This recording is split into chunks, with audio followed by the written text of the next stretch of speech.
আসসালামু আলাইকুম। সংবাদে আপনাদের সবাইকে স্বাগত জানাচ্ছি। আমি ফিরোজ তোহা। শুরুতেই আরবে কেবলস সংবাদ শিরোনাম জানিয়ে দিব সর্বশেষ গুরুত্বপূর্ণ আপডেট বাংলা সংবাদ। শুরুতেই জানিয়ে দিব প্রধানমন্ত্রীর বক্তব্য প্রত্যাহারের দাবিতে ঢাকা বিশ্ববিদ্যালয়ে সমাবেশ। প্রধানমন্ত্রী শেখ হাসিনা দেয়া অপমানজনক বক্তব্য প্রত্যাহার এবং জাতীয় সংসদে জরুরি অধিবেশন ডেকে সরকারি চাকরিতে সকল গ্রেডের কোটায় যৌক্তিক সংস্কার করে আইন প্রণয়নের এক দফা দাবিতে সারা দেশে বিক্ষোভ মিছিল এবং সমাবেশের আয়োজন করেছে বৈষম্য বিরোধী ছাত্র আন্দোলন। এরই পরিপ্রেক্ষিতে আজ সোমবার 15 জুলাই দুপুর 12:30টায় ঢাকা বিশ্ববিদ্যালয়ের রাজু ভাস্কর্যের পাদদেশে এই সমাবেশ শুরু হয় এবং বিশ্ববিদ্যালয়ের বিভিন্ন হল থেকে শিক্ষার্থীরা এই সমাবেশে যোগ দিচ্ছেন। এরপর জানিয়ে দিব, যারা নিজেদের রাজাকার বলে তাদের পতাকা হাতে মিছিল করার অধিকার নেই, বললেন সমাজকল্যাণমন্ত্রী ডক্টর দীপুমণি। এদিকে প্রধানমন্ত্রীর সাবেক ব্যক্তিগত সহকারীর ব্যাংক হিসাব জব্দ। প্রধানমন্ত্রী শেখ হাসিনার সাবেক ব্যক্তিগত সহকারী জাহাঙ্গীর আলম এবং তার স্ত্রী কামরুন নাহারের ব্যাংক হিসাব জব্দের নির্দেশ দিয়েছে বাংলাদেশ ব্যাংক। একই সঙ্গে তাদের প্রতিষ্ঠানের ব্যাংক হিসাবও জব্দ করার নির্দেশ দেওয়া হয়েছে। জানিয়ে দিব, আইন শৃঙ্খলা ভঙ্গের চেষ্টা করলে কোটা আন্দোলনকারীদের বিরুদ্ধে কঠোর ব্যবস্থা নেওয়া হবে, জানালেন ডিএমপি কমিশনার হাবিবুর রহমান। এদিকে শিক্ষার্থীকে বেধড়ক পিটিয়ে হাসপাতালে পাঠালেন ছাত্রলীগ নেতা।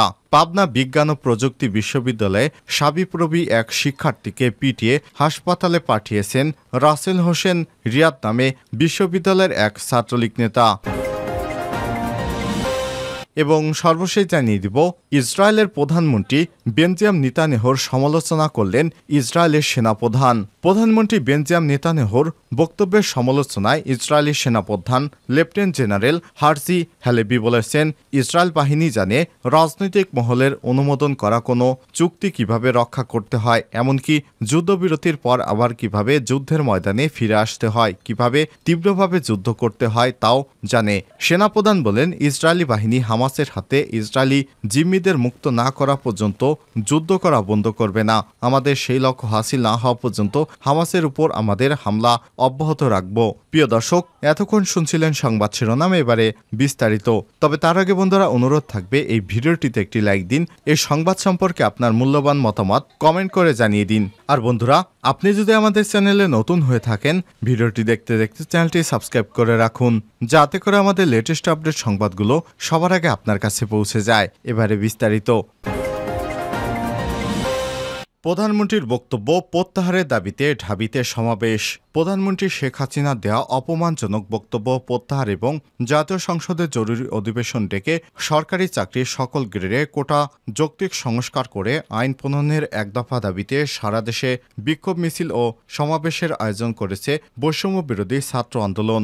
এরই পরিপ্রেক্ষিতে সোমবার 15 জুলাই দুপুর 12:30টায় ঢাকা বিশ্ববিদ্যালয়ের রাজু ভাস্কর্যের পাদদেশে এই সমাবেশ শুরু হয়েছে এবং বিশ্ববিদ্যালয়ের বিভিন্ন হল থেকে শিক্ষার্থীরা দলে দলে যোগ দিচ্ছেন।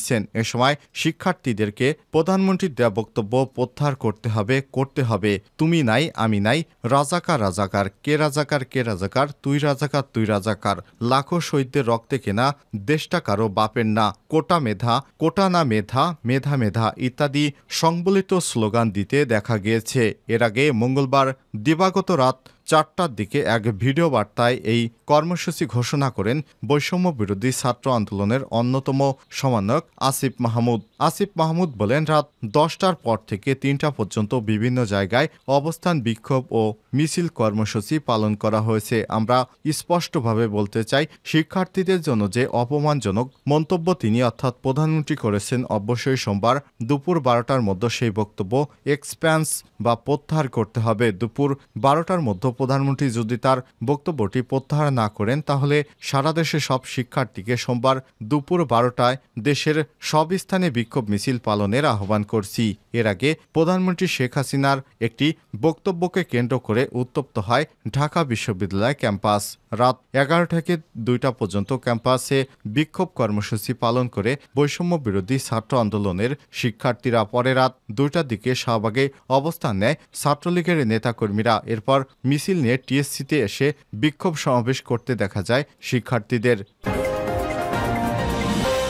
যারা নিজেদের রাজাকার বলে তাদেরকে পতাকা হাতে মিছিল করার অধিকার নেই। কোটা সংস্কারের দাবিতে মধ্যরাতে উত্তাল হয়ে উঠে ঢাকা বিশ্ববিদ্যালয়। বিক্ষোভ মিছিল নিয়ে রাস্তায় নেমে আসে শিক্ষার্থীরা। স্লোগান দিতে থাকে তুমি কে আমি কে, রাজাকার রাজাকার। শিক্ষার্থীদের এমন স্লোগান নিয়ে চলছে নানা আলোচনা সমালোচনা জানিয়ে কথা বলছেন অনেকেই। বিষয়টি ঘিরে সামাজিক যোগাযোগ মাধ্যমে পোস্ট দিয়েছেন সমাজ কল্যাণমন্ত্রী ডাক্তার দীপুমণি। ফেসবুক পোস্টে দীপুমণি বলেন, যারা নিজেদেরকে রাজাকার বলে পরিচয় দেয় তাদের মুক্তিযুদ্ধ শহীদদের রক্তস্নাত লাল সবুজের পতাকা হাতে নিয়ে বা পতাকা কপালে বেঁধে মিছিল করার কোনো অধিকার থাকতে পারে না। রোববার 14 জুলাই রাতে সামাজিক যোগাযোগ মাধ্যমে ফেসবুকে তার ভেরিফাইড আইডিতে এই পোস্টে তিনি সব মন্তব্য করেছেন। রোববার বিকেলে প্রধানমন্ত্রী শেখ হাসিনা চীন সফর পরবর্তী সংবাদ সম্মেলনে এক বক্তব্যে জেরে নতুন মাত্রা পেয়েছে চলমান এই আন্দোলন, যার পরিপ্রেক্ষিতে রাত 11টার পর থেকে ঢাকা বিশ্ববিদ্যালয় সহ সারা দেশে বিভিন্ন বিশ্ববিদ্যালয় ক্যাম্পাস এবং হলগুলোতে মিছিল করেন শিক্ষার্থীরা। দেখা গিয়েছে বিশ্ববিদ্যালয় রোকেয়া হল, শামসুন্নাহার হল, কবি জসিমউদ্দিন হল, বঙ্গবন্ধু হল, জিয়াউর রহমান হল সহ বিজ্ঞান ও অনুষদের হলগুলোর কয়েক হাজার শিক্ষার্থী ক্যাম্পাসে বের হয়ে বিক্ষোভ মিছিল করেন। এদিকে মিছিলে যোগ দেওয়া ঠেকাতে বিশ্ববিদ্যালয়ের হাজী মোহাম্মদ মোহসিন হল, মাস্টারদা সূর্য সেন হল, বিজয় ৭১ হল, শহীদ সার্জেন্ট জহুরুল হক হল, এফ এ রহমান হলের শিক্ষার্থীদেরকে আটকে রাখার চেষ্টার অভিযোগ উঠেছে। কিন্তু অন্যান্য হলের শিক্ষার্থীরা মিছিল নিয়ে এসে এই হলগুলোর মূল ফটকের তালা ভেঙে আগ্রহী শিক্ষার্থীদের উদ্ধার করে মিছিলে যুক্ত করেন। প্রধানমন্ত্রীর সাবেক ব্যক্তিগত সহকারী ব্যাংক হিসাব জব্দ। প্রধানমন্ত্রী শেখ হাসিনার সাবেক ব্যক্তিগত সহকারী জাহাঙ্গীর আলম এবং তার স্ত্রী কামরুন্নাহার এর ব্যাংক হিসাব জব্দ করার নির্দেশ দিয়েছে বাংলাদেশ ব্যাংক। একই সঙ্গে তাদের প্রতিষ্ঠানের ব্যাংক হিসাবও জব্দ করার নির্দেশ দেওয়া হয়েছে। রোববার 14 জুলাই কেন্দ্রীয় ব্যাংকের Bangladesh financial intelligence unit BFEU sub ব্যাংকে এই সংক্রান্ত নির্দেশনা পাঠিয়েছে। নির্দেশনায় বলা হয়েছে, ব্যাংক আর্থিক প্রতিষ্ঠানে উল্লেখিত ব্যক্তিবর্গ তাদের মালিকানাধীন প্রতিষ্ঠানের নামে কোনো হিসাব খোলা থাকলে যেসব হিসাবে লেনদেন মানি লন্ডারিং প্রতিরোধ আইন 2012 এবং 2023 একের গ ধারায় আওতায় 30 দিনের জন্য স্থগিত রাখার নির্দেশ দেওয়া হলো। রোববার বিকেলে চীন সফর নিয়ে সংবাদ সম্মেলনে আসেন প্রধানমন্ত্রী শেখ হাসিনা। সেখানে দুর্নীতির প্রসঙ্গে কথা বলতে গিয়ে নিজের বাসার সাবেক এক কর্মীর অর্থ সম্পদ নিয়ে কথা বলেন তিনি। প্রধানমন্ত্রী বলেন, আমার বাসায় কাজ করছে পিয়ন ছিল, সে এখন 400 কোটি টাকার মালিক। হেলিকপ্টার ছাড়া চলে না। বাস্তব কথা, কি করে বানালো এত টাকা? জানা যায়, জাহাঙ্গীর আলম প্রধানমন্ত্রীর ব্যক্তিগত সহকারী হিসেবে টানা 2 মেয়াদের পাশাপাশি গত মেয়াদেও কিছুদিন দায়িত্ব পালন করেছেন। পরবর্তীকালে বিভিন্ন অভিযোগ ওঠায় তাকে এই দায়িত্ব থেকে সরিয়ে দেওয়া হয়। জাহাঙ্গীর নোয়াখালীর চাটখিল উপজেলা খিলপাড়া ইউনিয়নের নাহারখিল গ্রামের বাসিন্দা। তিনি এর আগে নোয়াখালী জেলা আওয়ামী লীগের সহসভাপতি ছিলেন।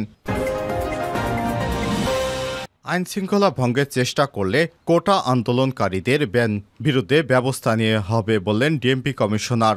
ঢাকা মহানগর পুলিশের ডিএমপি কমিশনার হাবিবুর রহমান বলেছেন, কোটা আন্দোলন আদালতের বিষয়। আদালত যে নির্দেশ দিবে সেটি সবাইকে মানতে হবে। যদি কেউ আইন শৃঙ্খলা ভঙ্গের চেষ্টা করে তাহলে কঠোর ব্যবস্থা নেওয়া হবে। সোমবার 15 জুলাই সকালে রাজধানীর পুরনো পল্টন, ঢাকার 10 মহরমের তাজিয়া মিছিল এবং ইমামবাড়ায় ডিএমপির নেওয়া নিরাপত্তা ব্যবস্থা পরিদর্শন শেষে সাংবাদিকদের এক প্রশ্নের জবাবে তিনি এসব কথা বলেন। কোটা আন্দোলন চলমান অবস্থায় নিরাপত্তা পরিকল্পনা সম্পর্কে জানতে চাইলে কমিশনার বলেন, চলমান কোটা আন্দোলনের বিষয়টি আদালতের বিষয়। উচ্চ আদালত যে নির্দেশ দিবে সেটিকে শ্রদ্ধা এবং মানা নাগরিকদের দায়িত্ব। আমরা আদালতের নিয়ম মানতে বাধ্য। কেউ যদি আইন শৃঙ্খলা ভঙ্গের কোনো ধরনের অপতৎপরতা চালায়, সেটি সে যেই হন, তাদেরকে শক্ত হাতে মোকাবেলা করা হবে। পবিত্র আশুরা উপলক্ষে তাজিয়া মিছিল এবং ইমামবাড়া ঘিরে ব্যাপক নিরাপত্তা ব্যবস্থা নিয়েছে ঢাকা মহানগর পুলিশ। ডিএমপি ডগ স্কোয়াড দিয়ে চেকিং সুইপিং করা হয়েছে। অনুষ্ঠান শুরুর আগে আগতদের আর্থওয়ে মেশিন দিয়ে চেকিং করা হবে। ইমামবাড়ার আশপাশের ভবন থেকে নজরদারি বাড়ানো হবে। তাজিয়া মিছিলের আগে এবং পরে পুলিশ থাকবে, পাশাপাশি সিসিটিভি ক্যামেরা দিয়ে নজরদারি করা হবে। সব মিলিয়ে সব ধরনের নিরাপত্তা ব্যবস্থা গ্রহণ করবে ডিএমপি।